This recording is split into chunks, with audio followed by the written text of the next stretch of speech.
years off you. Oh. Frankie. Oh, Frankie, hi.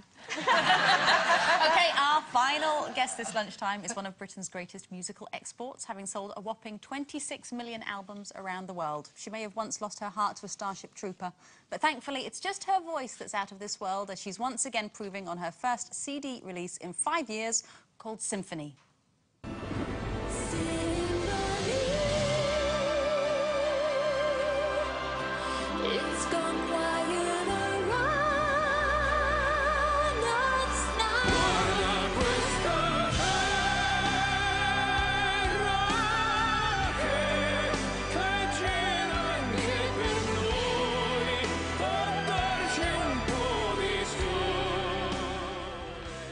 Please welcome Sarah Brightman.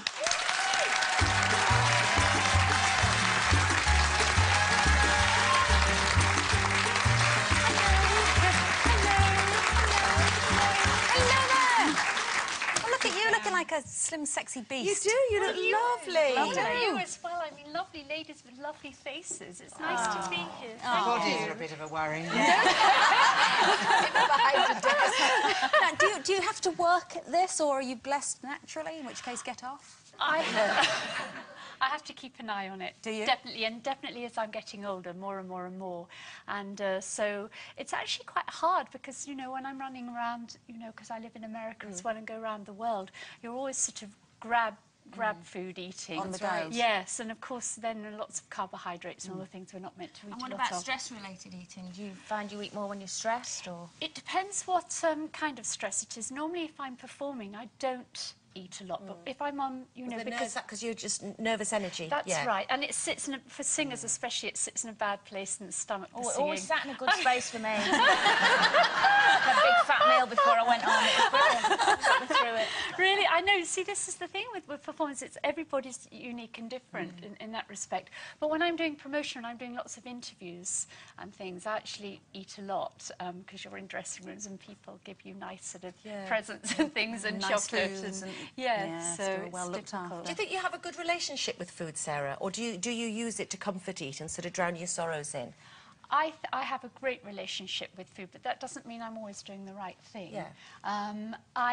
Yes, I do. Healthy relationship. I do everything bad and everything good with it. It's actually a very important thing in my life, but I think it is with most people. I don't know many people, if they really admitted that aren't foodies, that aren't into food.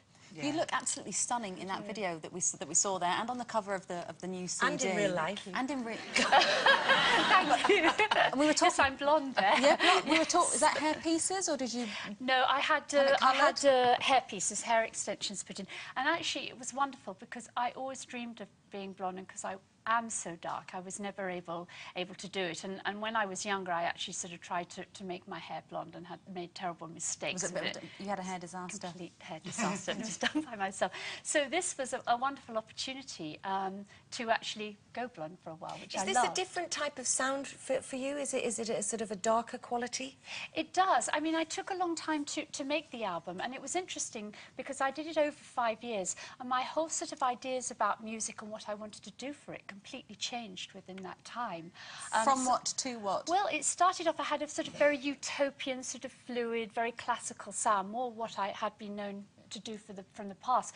And as I went through those 5 years, a lot of sort of interesting, some negative things happened in my life, and I had to go through a few journeys to get through.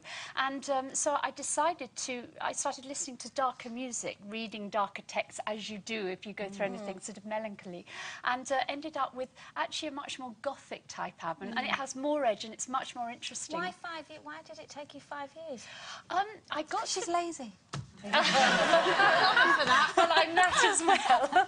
No, I got to a point because I'd sort of been doing these big sort of world tours and creating albums and making them and promoting them for quite a few years, and I didn't want to repeat myself, and I got to the point where I thought, I think I'm at a stage where I can sit back and actually really, really work on this carefully.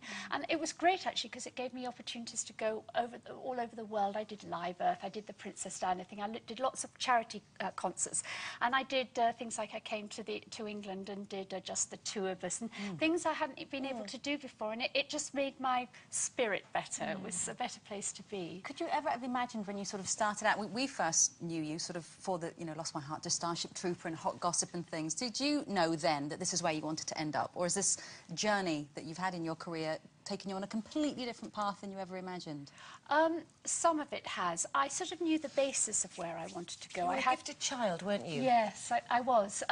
You know, I played piano very easily. I naturally was able to sing and very musical. So I sort of knew the basis of what it was going to be. And I think I always knew that I was going to, you know, do concerts. I had a vision of that, but I never actually ever thought I'd go into theatre in the way that I did. I never thought that would be so successful. I was going to say, do you miss that? Would you like to do something again that's theatre-based, character-based, as it were? Yes, I loved. I mean, I know I'm well known for doing the musical theatre, but actually, it's not totally my taste. I love plays, and I did plays for a while, just working with actors and text, and I just loved it. So You've just done your first film, haven't you? Yes, I have. It's crazy. With Paris Hilton. Well, it's other people as well. It's got...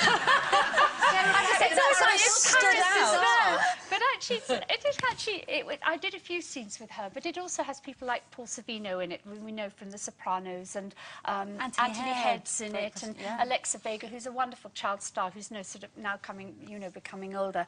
And it's Darren Lynn Bousman that did all the Saw movies, the horror movies, which I don't generally like, but those I did like. My son loves them, yeah. Yeah, so it was... So did you go out on the Raz with Paris? A couple of times. Did you? She's very lovely. I mean, they were all lovely, and we, you know, would go off and do things in a group. And yes, she was always the one that organised the party. Did she ever get you into any scrapes? No. I get myself into scrapes. I don't need any help. Well, so the album's out now, isn't it? It's Yes, also got another it duet is. with Andre Bocelli on That's it, right. we saw there. It's lovely. Are you going to tour the album? Or? Yes, I'm going on a world tour at the end of the year. I'm starting Mexico, then USA, Canada, and then I'm bringing it back to lovely England and Britain, and then Europe, and then the East. So that's it. Fantastic. Best of luck with Thank that. you When's very the film much. out and what's it called? The film out, I think, is coming out sort of around the October time, and it's called Repo, the Genetic Opera. Oh, can't wait to see that. It's You very in Paris. interesting. Thank you so much Thank for now, you Sarah very Brightman, much. everybody. Thank you.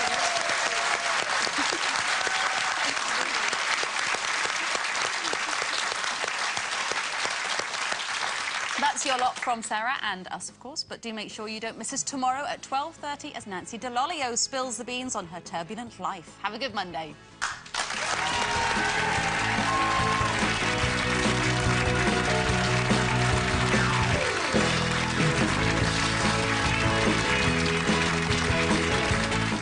Well, this afternoon, it's back, and knowing the answers is only part of the battle. Bluffing is a big part of the other half. Jasper Carrott returns with golden balls today at 5 o'clock. England injects $50 billion